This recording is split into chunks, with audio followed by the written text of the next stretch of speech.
नमस्कार दोस्तों, स्वागत है आपका फिर से मेरे चैनल डोंट बी स्टूपिड में। तो गाइस फिर से आज हम लेके आए हैं एक व्लॉग भी कह सकते हैं, वैसे एक इन्फॉर्मेटिव वीडियो है। अभी बज रहे हैं सुबह के 7 बज रहे हैं 7 AM और अभी मैं थोड़ा वर्कआउट करूँगा। उसके बाद हम थोड़ी सी बात करेंगे। आज बहुत इंपॉर्टेंट टॉपिक है, आज उसको कवर करेंगे। तो बाय गाइस, मिलते हैं वर्कआउट करने के बाद। तो guys finally I have finished my workout. तो आज वर्कआउट ज़्यादा नहीं था, जस्ट लाइट वेट कि थोड़ा बॉडी वार्म अप हो जाए अगर इतनी दूर आए हैं पार्क में, ठीक है। तो मैंने आपको बताया कि आज हम बात करेंगे बहुत ही इंपॉर्टेंट चीज़ के बारे में। सुबह का वर्कआउट बहुत ज़रूरी है गाइस, क्योंकि अगर सुबह हम वर्कआउट कर लेते हैं तो पूरे दिन भर हम रिफ़्रेश रहते हैं। और सबसे मेन बात यह है कि मॉर्निंग वर्कआउट में क्या होता है कि जो हमारे पोल्यूशन है आजकल, मॉर्निंग में क्या होता है कि पोल्यूशन नहीं होता, क्योंकि रात को सारा जो पोल्यूशन है वो इंडस्ट्रीज़ बंद होती हैं, ठीक है, मेनली, और जो व्हीकल्स हमारे हैं वो कम हो जाते हैं। तो इसलिए मॉर्निंग का जो इन्वायरमेंट है वो फ्रेश होता है। तो इसलिए ट्राई करना चाहिए कि हम मॉर्निंग वर्कआउट कर लें। मॉर्निंग में क्या होता है, अगर ऐसा पार्क मिल जाए तो बहुत अच्छी बात है। तो इधर पे हम आसानी से अपना वर्कआउट कर सकते हैं, अपनी फ्रेश ऑक्सीजन लेके हम रिफ़्रेश होकर घर जा सकते हैं। तो पूरे दिन भर हम एक तरह से रिफ़्रेश रहेंगे अगर हमने सुबह का वर्कआउट कर लिया। तो गाइज़ मेन बात ये आती है कि मैंने जैसे बोला था आपको, एक आज बहुत इंपॉर्टेंट टॉपिक पे बात करूँगा। वो इम्पोर्टेंट टॉपिक ये है कि शुगर, क्या हमें जो शुगर होती है, शुगर क्वांटिटी अगर हम एक्सेसिव अमाउंट में लें तो वो क्या हमें हार्म कर सकती है। तो ये हमारा क्वेश्चन था आज का, और ये बहुत इंपॉर्टेंट क्वेश्चन है और बहुत बेसिक क्वेश्चन है, जो कि काफ़ी हद तक लोग, मैं आजकल बताऊँ आपको इंडिया की अगर मैं आपको हालत बताऊँ कि इंडिया अभी ऑलमोस्ट टॉप लेवल पे चल रहा है हेल्थ रिलेटेड प्रॉब्लम में। मेनली प्रॉब्लम्स क्या हैं, NCDs, ठीक है, नॉन कम्युनिकेबल डिजीज़। उसके अंदर क्या आते हैं, हम बोलेंगे NCDs क्या हैं। NCDs के अंदर आते हैं हमारे heart related problems, cardiovascular disease, ठीक है, ब्लड प्रेशर, डायबिटीज़, ऐसी प्रॉब्लम, ओबेसिटी, ये सारी प्रॉब्लम इसके अंदर फॉल करती हैं।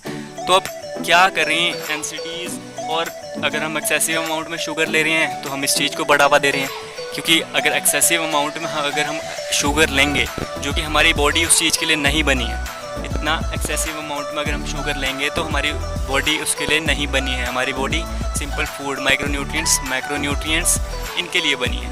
अब हम बोलेंगे उसमें भी कार्बोहाइड्रेट्स है, बट गाइज वो एक सिंपल कार्बोहाइड्रेट्स है जो कि हमारे ब्लड शुगर में जाके रश करता है, ठीक है, ब्लड इंसुलिन को स्पाइक करता है, जिसकी वजह से हमें ये हार्ट डिजीज़ होने के बहुत ज़्यादा चांसेस हैं। अब मैं आपको एक फैक्ट की बात बताता हूँ। 2012 की बात है ये, WHO ने रिपोर्ट किया था, वर्ल्ड हेल्थ ऑर्गेनाइजेशन, उन्होंने रिपोर्ट किया था इसको 2012 में कि 68 to 70% लोगों की डेथ हुई है NCDs के कारण, NCDs के कारण, मतलब नॉन कम्युनिकेबल डिजीज़। इनके कारण 68 to 70% लोगों की इन डिसीज़ों के कारण डेथ हुई है, जिसमें से मैं आपको बताऊं 70% तो वो लोग थे जिनको ये डिज़ीज़ के कारण हुई थी, और जो 30% है वो रेस्ट अदर बीमारियों की वजह से। तो आप खुद ही एक तरह से आप इमेजिन कर सकते हैं कि गाइस 70% लोग, मतलब 56 मिलियन ऑलमोस्ट डेथ हुई थी 2012 के आसपास जो रिपोर्ट हुआ था, उसमें से 38 मिलियन जो लोग थे वो इनके कारण मरे थे। तो ये ऑल ओवर वर्ल्ड की बात बता रहा हूँ मैं, कहीं इंडिया की नहीं, कोई अमेरिका की नहीं, पूरे ऑल ओवर वर्ल्ड की बात बता रहा हूँ। तो गाइस आप देख सकते हैं कि ये कितना प्रभाव डाल रही है हमारे डेली लाइफस्टाइल पे।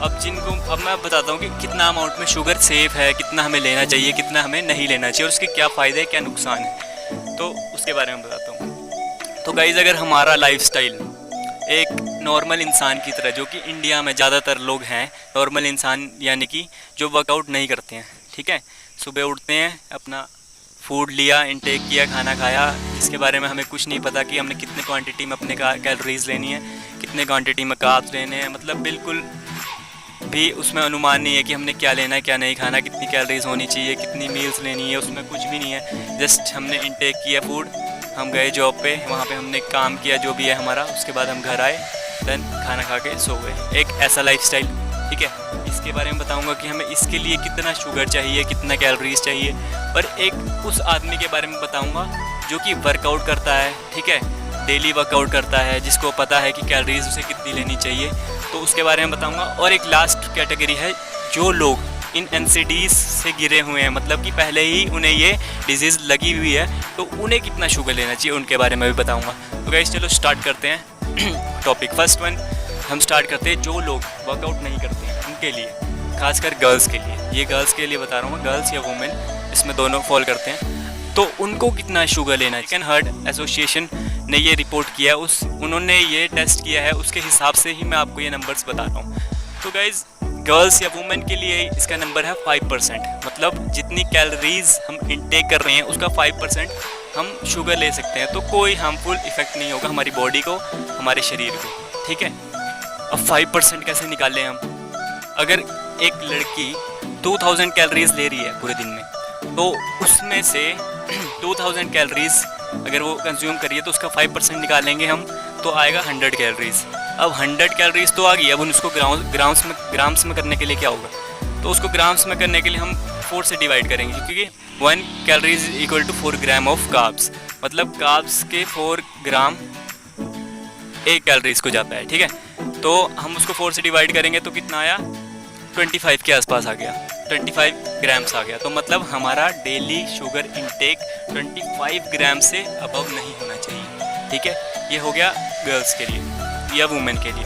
अब बॉयज़ या मेंस के लिए क्या होना चाहिए? जो वर्कआउट नहीं करते हैं, ये उस कैटेगरी में फॉल कर रहे हैं, तो उनके लिए क्या होगा guys? Almost 5 to 6 gram increase कर देंगे, मतलब 30 to 32 ग्राम्स तक उनका जा सकता है, ठीक है। नो इशू, कोई इशू नहीं आएगा उन्हें। अगर उन्हें कोई हेल्थ रिलेटेड प्रॉब्लम्स नहीं है, वो वर्कआउट मतलब बहुत कम करते हैं या मिनिमम एक्टिविटी करते हैं, तो उनके लिए इतना इंटेक होना चाहिए। अब सेकंड कैटेगरी में फॉल वो करते हैं जो वर्कआउट करते हैं। अब जो वर्कआउट करते हैं वो ऑलमोस्ट इनका डबल कैलोरीज इंटेक करते हैं। अब अगर जो वर्कआउट कर रहा है, जो अपनी कैलोरीज बर्न कर रहा है, ठीक है, तो वो शुगर अगर इनसे डबल अमाउंट में भी लेगा तो उसको कोई इशू नहीं है, क्योंकि वो उतनी कैलोरीज बर्न कर रहा है, ठीक है ना। और तो उसके लिए एक ज़्यादा स्पेस है बेसिकली। अगर सिंपल वर्कआउट करता है कोई इंसान तो उसके लिए डबल स्पेस है, मतलब अगर वो 30 ग्राम्स मैन के लिए था तो हम 60 ग्राम्स मैन के लिए देते हैं। यहाँ पे 60 ग्राम्स हम इंटेक कर सकते हैं पूरे दिन में शुगर का, ठीक है, ये रिकमेंडेड है। तो ये हो गया वर्कआउट से रिलेटेड बात, मतलब जो लोग वर्कआउट करते हैं वो कितना शुगर ले सकते हैं। अब थर्ड कैटेगरी में वो फॉल करते हैं जो गाइज पहले से ही जिन्हें NCDs हैं, मतलब नॉन कम्युनिकेबल डिजीज़ पहले से ही है, तो उनके लिए कितना होगा? उनके लिए होगा हमारा, मैं आपको बताऊँ तो almost 10 to 15%, depended on your कि आप किस डिग्री में हैं, क्योंकि हर चीज़ की डिग्री होती है। जैसे कि अगर हम ब्लड प्रेशर की बात ले लें या डायबिटीज़ की बात ले लें, कोई किसी का डायबिटीज़ नॉर्मल से थोड़ा अप होता है तो वो 15 ग्राम्स तक जा सकता है। जो हाई ब्लड प्रेशर में हैं, जिनको इंसुलिन के टीके लगते हैं, मतलब तो उनको 10% या 5% तक भी आना पड़ सकता है। अब गाइज मैं आपको एक और बात बताता हूँ कि अब हम सोच रहे होंगे नॉर्मली हम क्या सोचेंगे कि भाई हम तो फिट हैं, हमें कोई इशू नहीं है, ठीक है। और 35 से 60 ग्राम बहुत होता है, बहुत नहीं होता गाइज।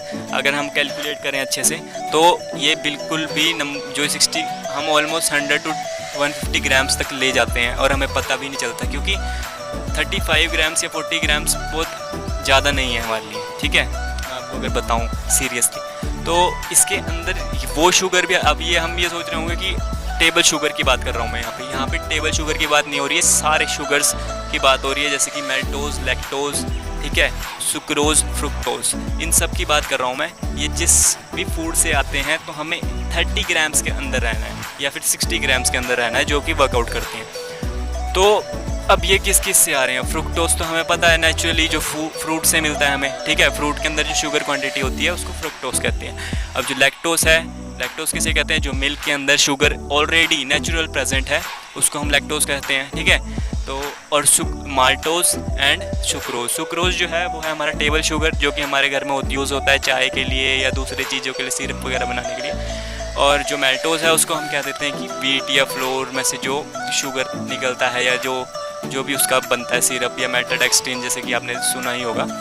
तो ये सारी चीज़ें इंक्लूड करके आपका 30 ग्राम्स या 60 ग्राम्स के अंदर होना चाहिए, ठीक है गाइस। अब इसमें भी बहुत सारी इश्यूज़ हैं, जैसे कि अगर मैं आपको बताऊं कि अगर हम 30 ग्राम्स की डाइट लेते हैं, माना कि हम 30 ग्राम्स की डाइट ले रहे हैं, तो उसमें क्या होगा, गर्ल्स तो बहुत चॉकलेट या बेवरेजेस या कोल्ड ड्रिंक्स वगैरह, तो बिस्किट वगैरह तो बहुत खाती हैं। तो अगर आप एग्जांपल लेते हैं, एक कोक की कैन में 39 ग्राम्स ऑफ शुगर है, तो आप मान सकते हो कि हम एक कोक की बोतल में ही अपना रिकमेंडेड वैल्यू को क्रॉस कर चुके हैं। समझ रहे हो? कोक की बोतल भी नहीं, सॉरी, कोक की कैन, जो कैन होती है छोटी सी, तो उसमें ही हम अपनी रिकमेंडेड वैल्यू को क्रॉस कर चुके हैं, मतलब हम पहले ही ओवरडोज में आ चुके हैं। तो गाइस आप इमेजिन कर सकते हो हमें शुगर किस हिसाब से इंटेक करना होगा, ठीक है। और चॉकलेट्स वगैरह तो मत ही पूछो, ठीक है। तो ट्राई करें कि फ्रूट से हम शुगर लें, नेचुरल शुगर लें, और हम अपने रिकमेंडेड वैल्यू से अंदर ही रहें, बाहर ना जाएं, ओवरडोज ना करें। अगर वर्कआउट करते हो तो आपका स्पेस ज़्यादा है, तो आप थोड़ी और ज़्यादा चीज़ें और कैलोरीज कंज्यूम कर सकते हो एज़ कम्पेयर टू जो वर्कआउट नहीं करते, ठीक है। अब ये तो हो गई शुगर की बात। अब शुगर से होने वाली डिजीज़ तो मैंने आपको पहले बता दी है कि अगर हम ओवरडोज शुगर का लेंगे तो diabetes, cardiovascular disease, blood pressure, obesity, हमें पता ही है यार।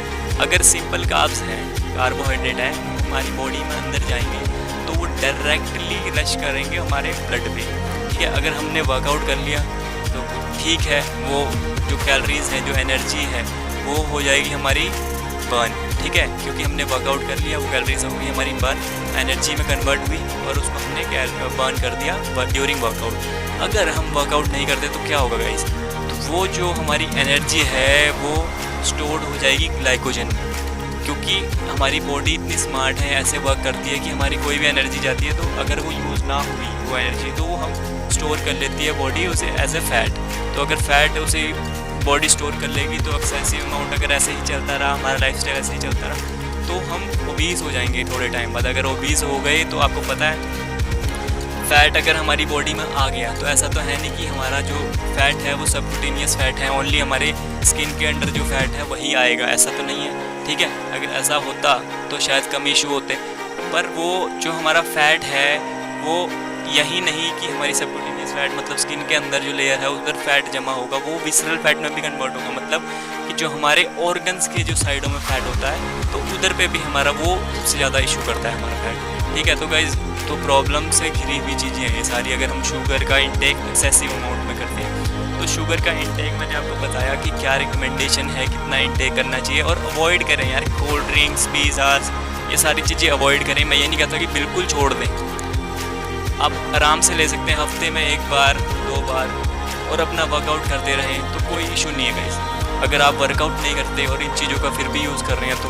बहुत इशू होने वाले हैं। और ये वर्कआउट, ये वीडियो मैं खासकर इसीलिए बताता हूँ कि बेसिक वर्कआउट तो सब कुछ बता देते हैं, आज ये वर्कआउट कर लो, ये कर लो, स्ट्रेंथ ट्रेनिंग कर ली, ये कर लिया, बट ये बेसिक चीज़ है, शुगर इंटेक कितना होना चाहिए, कितनी रिकमेंडेशन है। अगर ये वीडियो मैं आपको बता रहा हूँ तो गाइस इस चीज़ का हमें बहुत बेनिफिट होना चाहिए। अगर मैं आपको बता रहा हूँ और अगर आपको पता है तो अपने फैमिली को एजुकेट ज़रूर करें, क्योंकि इस चीज़ नॉन कम्युनिकेबल डिजीज़ से हमारे आजकल बुजुर्ग पेरेंट्स बहुत परेशान है गाइस।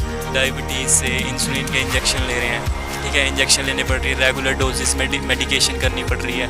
तो उन चीज़ों से अगर हम दूर हो सकते हैं गाइस, अगर हम वर्कआउट करें और अगर हम अपना न्यूट्रिशन प्लान डिज़ाइन करें, मतलब खुद से ही, ऐसा नहीं है कि किसी हमें न्यूट्रिशनिस्ट के पास जाना होगा, खुद अपना न्यूट्रिशन प्लान डिज़ाइन करें। लेबल के पीछे, हर चीज़ के पीछे आजकल हर कोई भी आप चीज़ खरीदोगे तो उसके इंग्रेडिएंट लेबल्स में हर चीज़ लिखी होती है, तो उस चीज़ को पढ़ें और उसको अच्छी तरह से यूज़ करें। तो गाइस थोड़ा सा ओवरव्यू दूंगा कि हमारे जो न्यूट्रिशनल चीज़ें हैं, जैसे कि जो इंग्रेडिएंट्स हैं उनका मैं थोड़ा सा लिस्ट बनाता हूँ कि कितना कितना शुगर अमाउंट होता है हमारे जो फूड हम इंटेक करते हैं। जैसे कि मैं अगर आपको बताऊँ, अगर हम 1 कप ऑफ मिल्क ले रहे हैं तो उसमें ऑलमोस्ट जो लैक्टोज है, मतलब जो मिल्क की अपनी नेचुरल शुगर है, वो होगी 10 to 14 grams depending on the size of cup. 10 से 14 ग्राम की जो उसमें है, उसमें शुगर प्रेजेंट है। तो गाइस आप इससे नोटिस कर सकते हैं कि अगर 1 कप में ही 12 से 14 ग्राम अगर शुगर है, मतलब लैक्टोज है, तो और चीज़ों में कितना होगा। अगर ऐसे ही एग्जांपल ले लें बनाना का, तो 1 सर्विंग में, मतलब 1 बनाना के पीस में ऑलमोस्ट 10 to 15 ग्राम्स तक कार्ब्स हो सकता है डिपेंडिंग अपॉन द साइज़, ठीक है।